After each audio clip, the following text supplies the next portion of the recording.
Something that I think is very important, very, very important, is to question everything. We have to question everything. When you start to wake up to the fact that so much about our reality is manipulated in a dark way to keep us disempowered, to keep us away from the truth, we must question everything.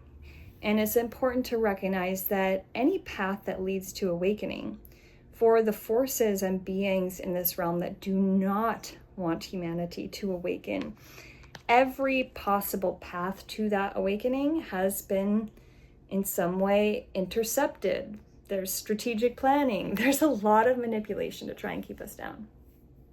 So today's topic of questioning is psychedelics, which are often talked about and experienced as something that is very mind expansive, that leads to greater perceptual awareness and enlightening experiences. And I'm here not to discard that or to demonize psychedelics, but to offer this as well, because yes, everything gets to come up on this chopping block of questioning to be looked at from different perspectives, different possibilities. So I think it's interesting to look at some of the darker sides of darker histories that pertain to psychedelics. I think especially it's interesting with LSD. So we know that LSD was sort of created or produced in the 1900s, and then the CIA had a whole lot to do with LSD being released to the public. They funded a lot of research on LSD, and Timothy Leary, Ram Dass, their studies were funded by the CIA, and Timothy Leary gives credit to the CIA for basically the psychedelic movement. And of course, there's MK Ultra, where they were using it on people to experiment and do mind control and things like that. And so when we look at the sort of flower power revolution of the 1960s, and we know that the CIA had a big hand in it, then we have to wonder, well, what was their angle? What was their agenda with this? If the flower power movement wasn't all just an organic awakening, it had some muddied involvement here with the government agencies. Like, what was their angle with it? Now, I'm of the perspective, I'm not here really to take a stance on anything. This is just a questioning. And when I introduce the topic and I say, many people talk about psychedelics as mind expansive, mind opening, enlightening experiences, I would say that in many ways that can be true and is true. And also let's look at different aspects of this.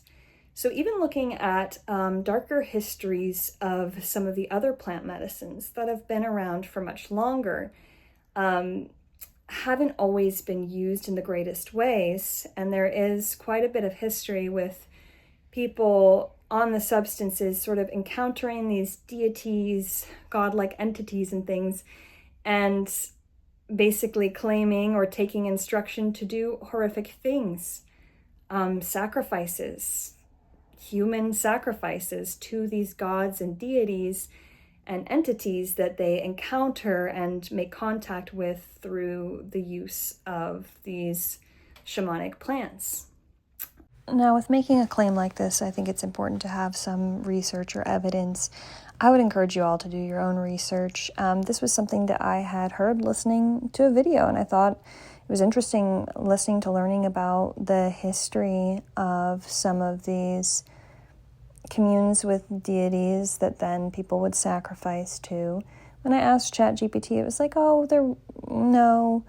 But then, in doing some more research, it does seem that many religions, with different gods and deities have actually been influenced by psychedelics. Psychedelics have been used throughout time to have religious experiences, and there are a number of, different religious groups throughout all of history that have performed sacrifice to these gods.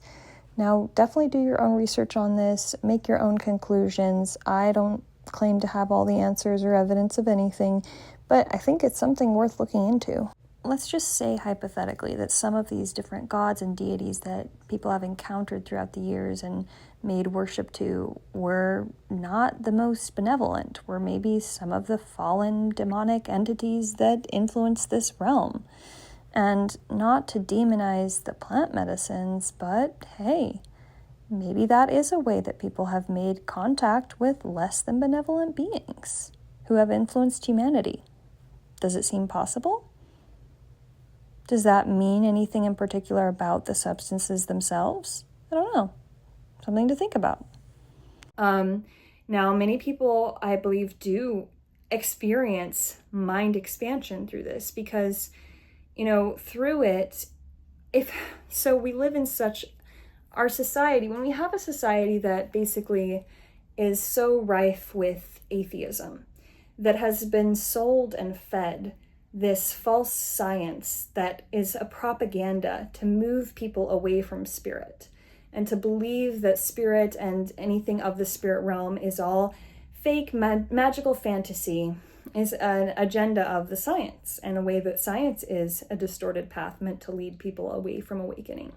So when you live in a culture that is so materialistic and devoid of spirit, taking a psychedelic can be like a great remedy for that, because if you're someone who does not believe there's anything beyond this physical realm and you take psychedelics, you can have your eyes wide open to, oh snap, there actually is a spirit realm. There's actually so much more to reality than I've been told and taught by science and by the culture. So in that way, if you have no belief in God, you take a psychedelic, it's going to change your life. It also does give you perspective on your own psyche. Like, you can definitely unveil and go through the different layers of your psyche and be shown things about yourself, your fears and things. And there's a tapping into divine love, to something transcendent that can be quite ecstatic and mind-blowing. And there often is a very dark side to it. Even within an experience, and if you get to a point of ultimate freedom, liberation, love, you probably don't go there throughout the trip without also encounters with some pretty dark stuff. Now, this could be explained as, and this is how a lot of people frame it as, is that it's everything that you need to face in order to heal. So any kind of shadow or demon that you encounter is all within you, and it's all meant to come up for you to face and heal. And that's pretty much the common kind of belief around it that's accepted. So if you go into psychedelics and that's what you're told, that's likely how you're going to frame it and view it, is that, everything about this experience is for my greatest healing, and everything about it, any darkness that comes up, is just my own shadow to face. And I can understand how that can be a really empowering view. Then you're not as much afraid of the darkness, you're willing to face it. Okay. However, I think it is wise to maybe consider an alternate perspective of the spirit realm and non-benevolent entities. Something that often gets kind of talked about within this sort of spiritual community that does psychedelics is viewing everything as you, like everything is God and you, and it's all one. Which in a way is a very profound revelation, but I actually have some reframes on that. And I actually don't quite view it that exact way, in the way that it's taught, even though there is pretty deep truth to that. I have come to different ways of framing it and looking at it. So if you view it in that way, then you think that every part of the experience is all divine and exactly as it should be. However, if we were to take the perspective that there are non-benevolent beings and entities that have a perspective on humanity that we don't necessarily have on ourselves, that as a human sort of portals themselves more open into the spirit world, that there can be interfaces with these non-benevolent entities, demons, spirits, and the like. Now, I believe that we have these encounters often throughout our daily life anyway, and people just don't recognize that the negative thought in their mind is a sort of demonic thought, if you will, and that not all of our thoughts come from us, that these negative entities can actually influence us and influence our thoughts. So if you launch yourself into this spirit realm where everything is quite amplified, I do think that it can be a very vulnerable position for someone to blast their consciousness open into this realm with these divine deities and fractals and, mind-blowing experiences and deep fears and deep ecstatic joy and everything. It's a very intense experience, and it's definitely not for the faint of heart.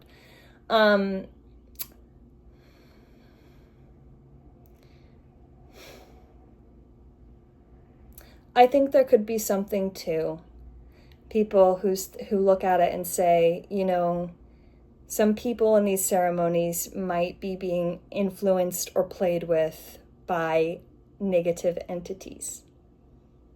I think that that's valid. And of course, this is not to spread fear, because at the end of the day, we don't need to be afraid. Our greatest power in our soul is being in touch with God and with love and with our own empowerment and not being afraid. However, it's natural that if you're blasted open into the spirit realm and there's all kinds of beings hanging out there, that it might actually be a pretty scary and experience, and that not all of that might be necessary. I think people go through really intense and painful experiences of death and hell and all this. And yes, I know ego death. Hold on, I'm not going to divert into that. But people go through really dark experiences sometimes on psychedelics. Now you could say that's their shadow needing to be healed. But is all of that necessary? Is it all just a projection of your own mind? Is it all just you? Or are we different beings interacting with one another, and some forces are not as benevolent and do not want the best for you? And could it be a little bit of a vulnerable position to put yourself in? So that's one important thing to question, just for food for thought. And also, it's interesting that it's a substance. These substances often are, they can be rejected by the body, like ayahuasca causing your body to throw up, and some of these intense, more visceral things of the body being like, whoa, what the heck's going on? What is this substance that just came in my mind or in my body? So that can be pretty intense as well. And interesting, with ayahuasca, it's referred to as the spirit of ayahuasca, like its own entity or being, and assumed to and taught as benevolent, and could be, maybe could not be. When the shaman invites in all the spirits of the jungle and the spirit of the plant and things. Again, I'm not saying it is or isn't, just what if? What if not everything about it was purely benevolent or healing? Just a thought. And also, if people then are like, okay, well, I need to go to this substance for enlightenment, that is an outsourcement, and it can be a tool, sure. There's also the danger of addiction and continuing to rely on a substance for your healing and your enlightenment can be problematic in very obvious ways that, just like any substance, can be abused. And that doesn't mean that the substance can't be used in healthy moderation also. I think most substances aren't inherently bad or evil, but there's a clear line at which it becomes misuse and abuse. But my question, all right, is if we're going to these plants to be like, oh, wow, this is crazy. There actually is a God. There actually is a spirit realm. How and why are we so disconnected that we would even feel that we need to have this experience thrust us into another realm in order to be able to access the multidimensional self. Okay, and that leads us into, hey, by the way, our consciousness is very suppressed intentionally. We are intentionally kept from awakening to who we truly are. And isn't it kind of backwards that we live in a world where people are having to take some kind of substance to have this ecstatic experience, to have some kind of spiritual mystical experience, when we ourselves are naturally mystical beings? And it's sort of like a launch route of like, whoa, mystical experience. And then you come back to your ordinary body and you're kind of like back in your normal consciousness again. And I think anyone that's using it more wisely it talks about like integration and other practices to gradually and slowly open yourself up to truth, because any of those experiences are very temporary. But then to think that the truth that you're trying to open yourself up to is to get back to the mystical experience that you had while on a drug can also be, I think, a bit misleading. Like, okay, I had the plant medicine experience and it showed me my potential, so now in everyday life I'm going to try to get back to that. But what if that itself isn't the full picture? You know, it is an altered substance-like experience. It is sort of like a portal into spiritual realms, but not all multidimensional things are the best. There are darker entities and things. And some of the ways that people explain the transcendent aspects of it can actually turn a bit into spiritual bypassing that isn't as helpful. Like, it's all just one and it's all just perfect can kind of lead us away from actually challenging the seriously flawed nature of the realm that we're in. And I do view it as flawed. I don't view it as all just divine perfection. Now, I literally see in a very visceral way, not on substances, not on anything, the sort of psychedelic fractals and things just in my everyday reality transposed and interwoven into the fabric of everything, on my skin, on the surfaces, all around. That's just something that I can see. And the way that I view it is I see that source, God, love, energy is the fabric of everything. But that does not mean that everything that is necessary or perfect, because I do believe that God birthed individual free will beings. And though there is a oneness to us in that the God, the love, the source, the fundamental fabric of the beautiful fractals is in everything, the consciousness is in everything, but we still get to experience ourselves as individuals, and we are our own creator beings. And when I see this very fallen, broken realm, I see that it is the source light consciousness that still makes up the fundamental fabric of every atom, every particle. But the consciousness of the beings who create, who are their own creative free will forces, can create very fallen, manipulated, distorted things. And the realm that we have is very fallen, manipulated, and distorted, and does not need to be this way, but is being created this way by beings who are in such a low consciousness of domination and control that they want to keep everybody down. And since that's the realm in which we live, I think it's important to analyze every path of spiritual awakening, every single religion, every single thing, and question it all. And so I'm personally questioning the route of psychedelics, not to demonize it or say it's clearly all bad and demonic, but hey, why did the CIA want everybody to take LSD? Why is it that, everything that I just explained about some of the darker sides of these plant medicines, can we also take that into consideration? And could there be sort of a deceptive path that comes with the plant medicines. Even if they are in some ways expansive, could they also be kind of in some ways a trap? Because I find that with everything, let's take all the different religions, for example, that how they are a trap is that they are truth hooked in with lies.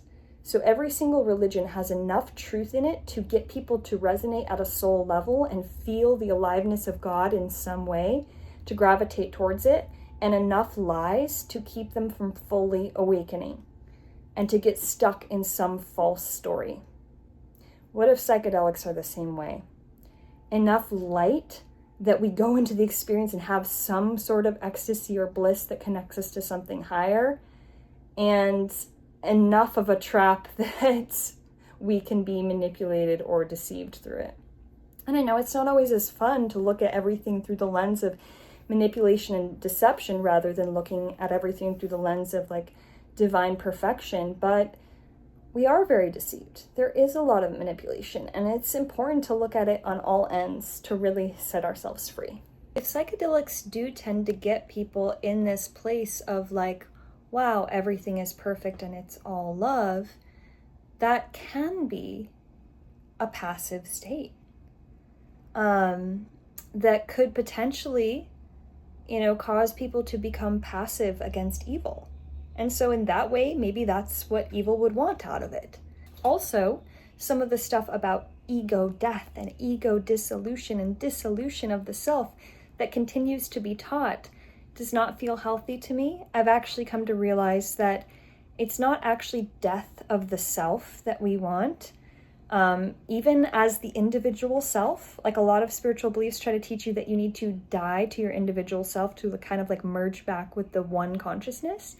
And I actually don't believe that.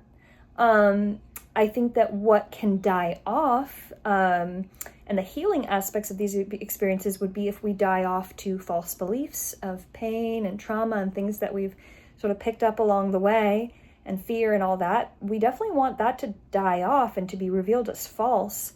But we ourselves as an individual identity do not need to die. And there can be something destabilizing, a bit ungrounding about the idea that your psyche, your being needs to die and dissolve. And that's the ultimate highest spiritual liberation, is when you've dissolved yourself. There's something in that doesn't quite sit right with me. And I think that there's actually a healthy building of self that is part of healing more than the dissolution of self. And I don't think that ultimate spiritual transcendence is us just merging into the one. I do actually believe we've been given the gift of individual sovereign beingness. So that's another possible negative agenda with these things, would be to frame it as this is how you dissolve yourself.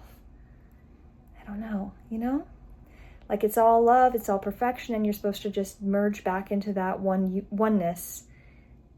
Could be potentially used as a weapon against consciousness if maybe the deeper truths of awakening are subtly different from that. So yeah, thanks for listening, guys, and I hope you enjoyed this line of questioning. And I hope that you have continued to apply this line of questioning to absolutely everything you've ever been taught, everything you've ever been sold, and everything you've ever believed. Because through that process, the truth does want to reveal itself. But we have to be willing to get uncomfortable and ask the uncomfortable questions and allow any belief that isn't true to be revealed and fall away.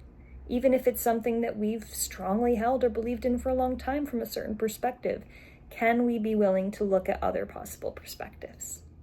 Anyways, much love. Thanks for watching.